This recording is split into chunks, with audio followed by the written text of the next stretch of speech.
বান্দরবান পার্বত্য জেলার লামা উপজেলায় ২৮৫ নং সাঙ্গু মৌজার অংশে ধর্মকে ঢাল হিসাবে ব্যবহার করে বেআইনি দখল, প্রশাসনের বিরুদ্ধে অপপ্রচার ও বিভ্রান্তিকর বক্তব্যের প্রতিবাদে মুরো জনগোষ্ঠী মানববন্ধন ও স্মারকলিপি প্রদান করেছে।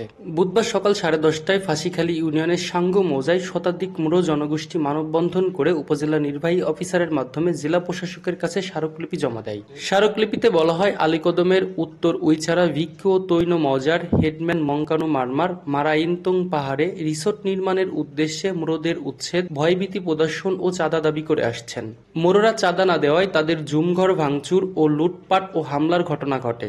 এই ঘটনায় মামলা হলে প্রশাসন যৌথ তদন্তে ভাঙচুর ও লুটপাটের সত্যতা পায় এবং বিরোধীয় ভূমিতে কোনো নির্মাণ না করার নির্দেশ দেয়। কিন্তু আদালতের নিষেধাজ্ঞা অমান্য করে উত্তর উইচারা ভিক্ষুগণ মারাইনতং পাহাড়ে পর্যটন কটেজ ও পট হাউস নির্মাণ সহ বাণিজ্যিক কর্মকাণ্ড চালিয়ে যাচ্ছেন। সম্প্রতি প্রশাসনের সীমানা নির্ধারণ কার্যক্রমে বাধা দিতে তারা উস্কানিমূলক স্লোগান ও সমাবেশের আয়োজন করেন। মানববন্ধনে বক্তারা বলেন, দ্রুত সময়ে বিরোধীয় ভূমি ও মৌজা সীমানা নির্ধারণ করে বিরোধ নিষ্পত্তি করতে হবে।